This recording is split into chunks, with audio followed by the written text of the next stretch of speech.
Laipni lūgti. Šodien ķersimies klāt tēmai, kas ir, patiesi smaga un sarežģīta. Kā īsti saprast valsts organizētu represiju mehānismus? Jā. Skatīsimies konkrēti uz Padomju Savienību, Stāļina lielā terora laiku. Mums ir dažādi materiāli, te ir oficiāli rīkojumi par deportācijām, te ir NKVD, tās iekšlietu tautas komisariāta, tās baismīgās struktūras pavēles. Tieši tā. Informācija par galvenajām figūrām, kā Nikolai Ježovs un arī personiski stāsti, kā Abdurahmana Autrahanova pieredze, piemēram. Tieši tā. Mūsu uzdevums šodien ir, salikt šos gabaliņus kopā, mēģināt saprast, kā šī sistēma darbojās, kā tika pieņemti lēmumi par miljoniem cilvēku likteņiem, kā tos īstenoja un kāda bija tā ietekme. Mums ir, konkrēti NKVD pavēle, numur 004447, ir valdības lēmums par deportātajiem, un biogrāfijas Ježovs, viens no viņa padotajiem Gvišjāni, un arī Autorhanovs. Viņš redzēja visu no iekšpuses un tad analizēja no ārpuses. Sāksim ar to cilvēku, kura vārds, faktiski kļuva par visu šī perioda simbolu – Nikolais Ježovs. Kas ir tas būtiskākais, kas par viņu būtu jāzina no šiem avotiem? Ježovs vadīja NKVD no 1936. līdz 38. gadam, pašā Staļina represiju epicentrā. To laiku pat sauca par Ježovšķinu, neoficiāli, protams. Viņa izcelsme, tā ir nedaudz neskaidra, dokumentos viena versija, nopratināšanā pavīd cita. Šķiet, ka nācis no vienkāršiem apstākļiem, varbūt ar lietuviešu saknēm, bet oficiāli uzdevās par krievu. Un kā cilvēks ar šādu, miglainu pagātni, nonāca pašā varas spicē, vadot tuk baisu aparātu. Viņa ceļš uz augšu bija principā caur partijas darbu. Sāka provincē, tad pamazām kāpa augstāk, līdz 30. gada sākumam jau Maskavā, Centrāla komitejas Orgras Raspred atdielā. Tas bija būtībā partijas galvenais kadru un organizatoriskais centrs. Tur viņš ieguva Stāļina uzticību, kāds cītīgs, nežēlīgs izpildītājs, īpaši cīņā pret jebkādu opozīciju partijā, viņa lojalitāte, tā principialitāte, kā to sauca, tā viņu aizrada līdz amatiem partijas kontroles komisijā, CK sekretariātā, un tad beigās arī par NKVD vadītāju. Un tad sākās tā Ježovšķina. Kāda tieši bija viņa loma lielajā terorā? Avotos pat pieminēts viņa mazais augums, tikai 151 centimetrs, sliekas gadrīz groteski, ja domā par to milzīgo biedējošo varu. Tieši tā, tas kontrasts ir spilgts. Viņa loma bija absolūti centrāla. Tiešām. Viņš bija Stāļina galvenais instruments represiju organizēšanā, vadīja visu, personīgi pārraudzītās lielās partijas tīrīšanas. Tās, kurās iznīcināja vecos bolševikus. Ļeņina gvardi. Tieši tā. Rudzutaks, Kosjors, Čubars, visi tie. Un, protams, tās Maskavas paraugu prāvas, bēdīgi slavenās arī viņa pārziņā. Un avoti ir, diezgan nepielūdzami, ir liecības par viņa personīgu dalību pratināšanās, ar spīdzināšanu. Pagaidiet, avotos arī teikts, ka viņš savā darba galdā glabājas lodes, ar kurām nošāva Zinovjevu un Kameņevu, bijušos Stāļina līdzgaitniekus. Tas ir, neticami cīniski. Pat priekš tā laika. Jā, jāatzīst. Šī detaļa pasvītro to personības tumšo pusi un pilnīgu iejūtības trūkumu. Interesanti, ka īsu brīdi viņam pat veidoja tādu saudabīgu personības kultu. Tiešām. Jā, savē presē sauca par Dzels Ježovu, kautas mīluli. Pat dzejnieki, kā tas Kazahstānas Akins Džambls Džabājevs, rakstīja odas viņam. Pilsētas nosauca viņu vārdā. Bet šī slama bija ļoti, ļoti īsa. Kā beidzās viņa karjera? Tikpat strauji, kā sākās. Absolūti. Jau 38. gada vidū viņam par vietnieku iecēla Lavrentiju Bēriju, un Bērija ātri pārņem reālo varu NKVD. Tā paša gada novembrī Ježovu oficiāli atcēla no amata. Viņš gan vēl īsu brīdi bija ūdens transporta tautas komisārs, bet tas nebija ilgi. 1939. gada aprīlī viņu arestēja, un apsūdzības tās pašas, ko viņš pats bija izmantojis pret tūkstošiem citu. Sazvērstība, spiegošana Vācijai, Lielbritānijai, Japānai, Polijai, terorisms. Un kā viņš aizstāvējās tiesā, vai viņš atzina savu vainu pieņemtās apsūdzības? Lielāko daļu politisko apsūdzību kā spiegošanu viņš noliedza, bet viņš atzina savu galveno kļūdu, proti, ka esot pārāk maz iztīrījis NKVD no tautas ienaidniekiem, ļāvis tiem tur darboties. Savā pēdējā vārdā viņš pat teica Stalinam: mirstu ar jūsu vārdu uz lūpām. Viņu notiesāja, nošāva 1940. gada februārī, un kas būtiski, viņš nekad nav rehabilitēts. Avotos, starp citu, epidiotiski pieminēta arī viņa iespējamā biseksualitāte un alkohola lietošana, to izmeklēšanā izmantoja kā papildu kompromātu. Tātad, ja rezumējam par Ježovu, viņš nebija tikai kaut kāds nežēlīgs izpildītājs, bet drīzāk sistēmas produkts un simbols. Jā, Cilvēks, kura karjera balstījās absolūtā lojalitātei Stalinam un gatavībā iznīcināt jebkuru, bet kura kritiens parāda arī pašas sistēmas nežēlīgo patvaļu un nepastāvību. Precīzi. Viņa stāsts labi ilustrē šīs sistēmas mehānismu, kā tā var pacelt un tikpat ātri samalt savus radītājus un izpildītājus. Tieši tā.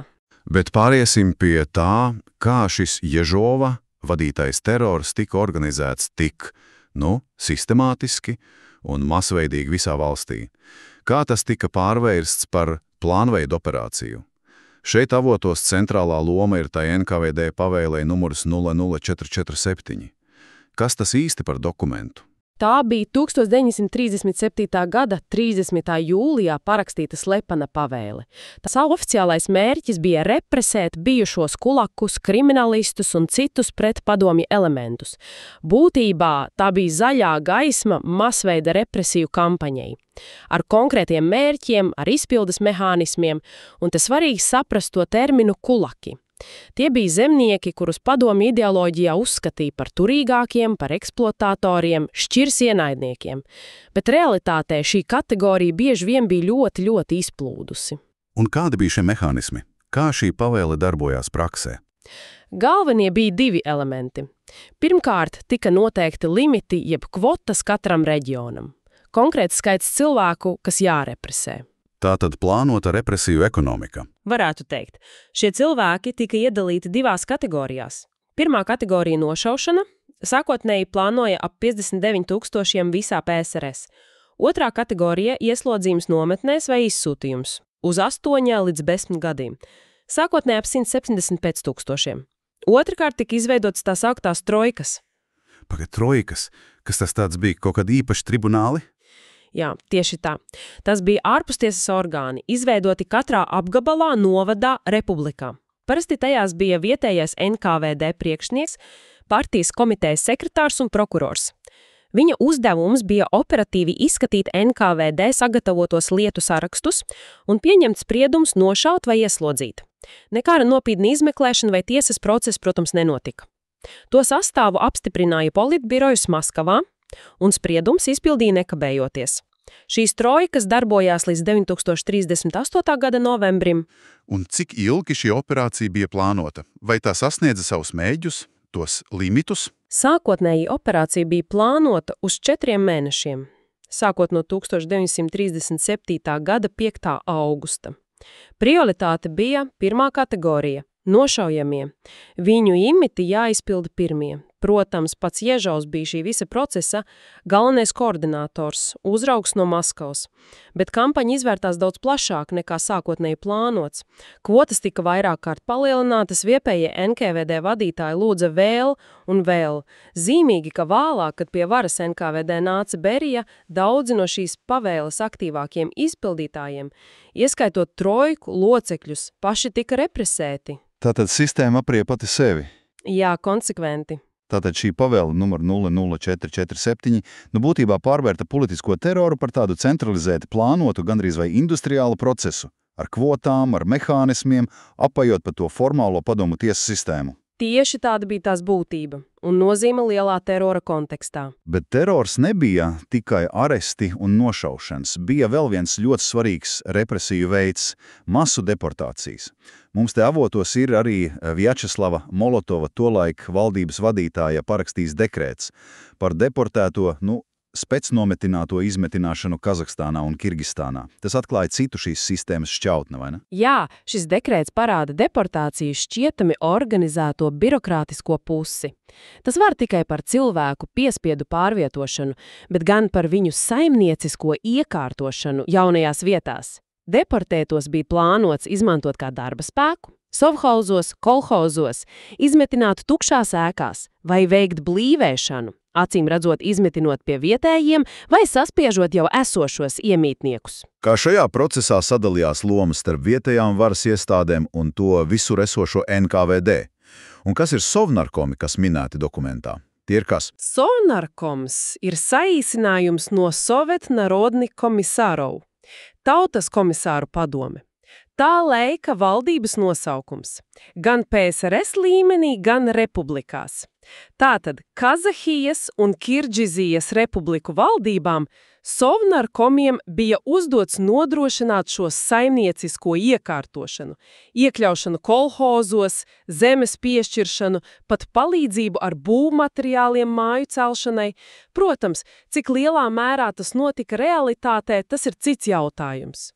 NKVD savukārt bija atbildīgs par pašu deportācijas procesu, cilvēku savākšanu, transportēšanu un pēc tam par uzraudzību, režīma nodrošināšanu izsūtījuma vietās. Vai arī deportācijas gadījumā tika izmantotas trojkas, šis termins mums jau kļūs pazīstams? Jā, bet šeit trojkām bija nedaudz cita funkcija un cits sastāvs. Tās bija vietējās rajonu līmeņa trojkas. Tajās ietilpa rajonu izpilskomitejas priekšsēdētājs, vietējās administratīvās varas vadītājs, partijas komitejas sekretārs un NKVD rajona nodaļas priekšnieks.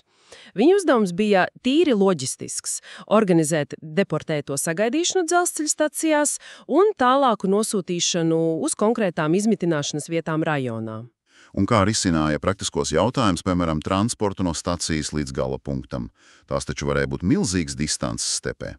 Dekrēts deva vietējām varas iestādām plašas pilnvaras mobilizēt jebkādu transportu, automašīnas, pajūgus, no vietējiem uzņēmumiem, kolhoziem, pat privātpersonām. Šim mērķim bija arī formāli noteikts, ka telpām jābūt sagatavotām pirms cilvēku ierašanās. NKVD bija jāizveido speciālas komandantūras deportēto uzraudzībai izmitināšanas rajonos. Kazahstānas PSR pat atļāva izveidot īpašu pārvietošanas pārvaldi pie valdības, lai koordinētu šo procesu. Saprotams. Šajā kontekstā ir vērts pieminēt konkrētu augstaranga NKVD darbinieku ģenerālu Mihailu Gvišjani. Viņa vārds īpaši saistās ar vēlāku, bet līdzīgu operāciju čečenu un ingušu deportāciju 1944. gadā. Kāda bija viņa loma un kāpēc ap viņa vārdu ir tās pretrunas, kā minēts avotos? Gvišjani bija viens no šīs deportācijas vadītājiem Kaukāzā. Pretrunas saistās ar tā dēvēto Haihabas traģēdiju. Pastāv dokuments, ziņojums, ko it kā parakstījis Gvišjani. Tur teikts, ka Haihabas ciemā vairāki simti cilvēku, kurus slimības vai nespēka dēļ nevarēja transportēt, tika ieslodzīti stallī un sadedzināti. Aktīvs. Tomēr vairāki vēsturnieki, piemēram Vladimirs Zolotarjovs, apšauba šī dokumenta autentiskumu, norāda uz iespējamām viltojuma pazīmēm.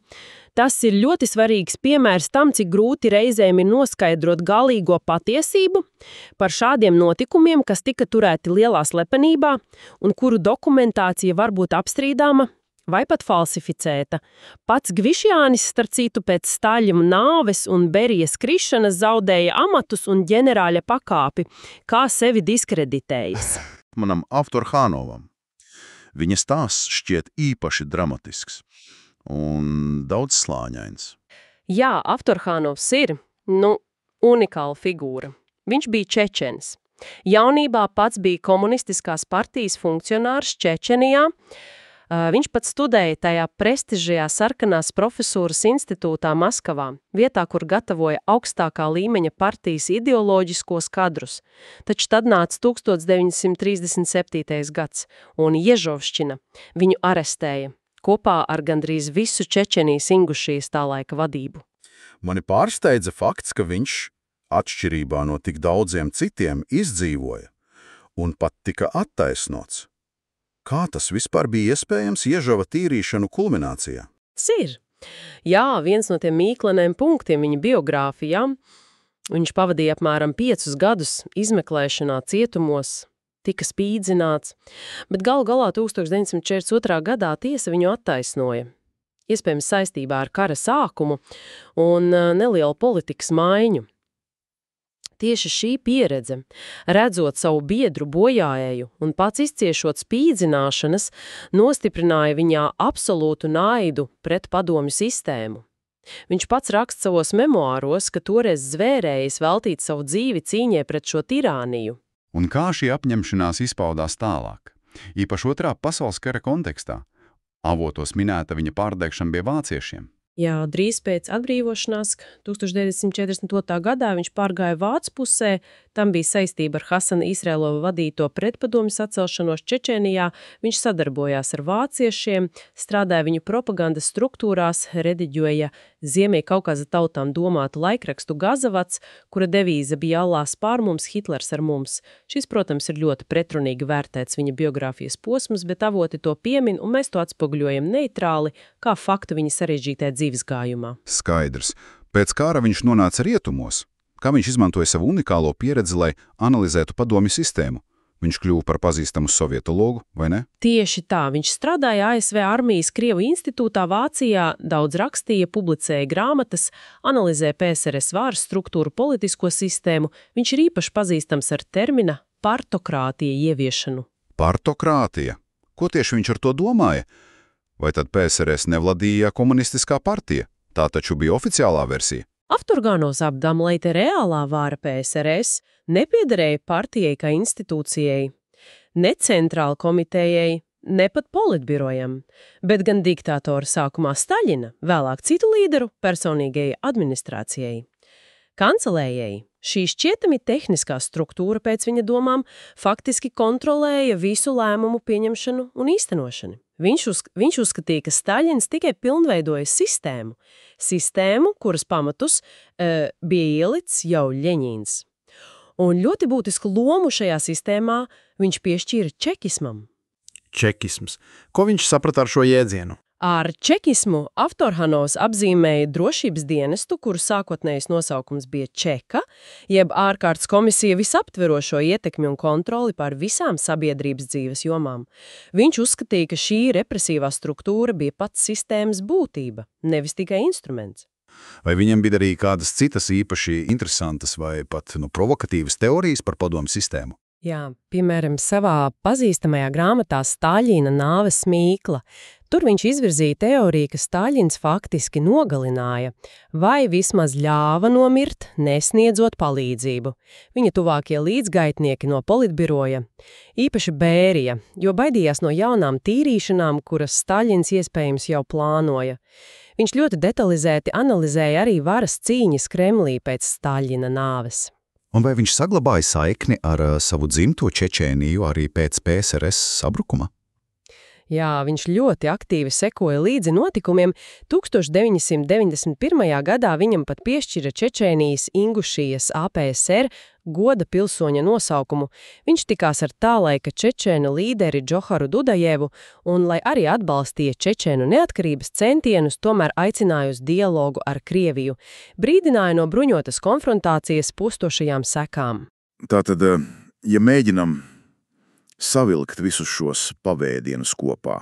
Ježovs kā terora seja, pavēle 00447 kā tā mehānisms, deportācijas kā cita metode, Gvišjāni kā konkrēts izpildītājs šajā sistēmā un Avatorhanovs kā upuris, liecinieks un vēlāk arī analītiķis. Ko tas viss mums kopā pasaka? Tas parāda represiju sistēmas daudzveidību un visaptverošo raksturu. Mēs redzam personīgo atbildību, Ježovs, biokrātisko plānošanu, pavēle 00447, deportāciju dekrēti, konkrētu izpildītāju darbību, Gvišjāni, un arī cilvēku likteņus šajā sistēmā, Avatorhanovs. Tas viss kopā palīdz nedaudz labāk izprast, cik dziļi un dažādos veidos Staļina režīms kontrolēja un terorizēja sabiedrību.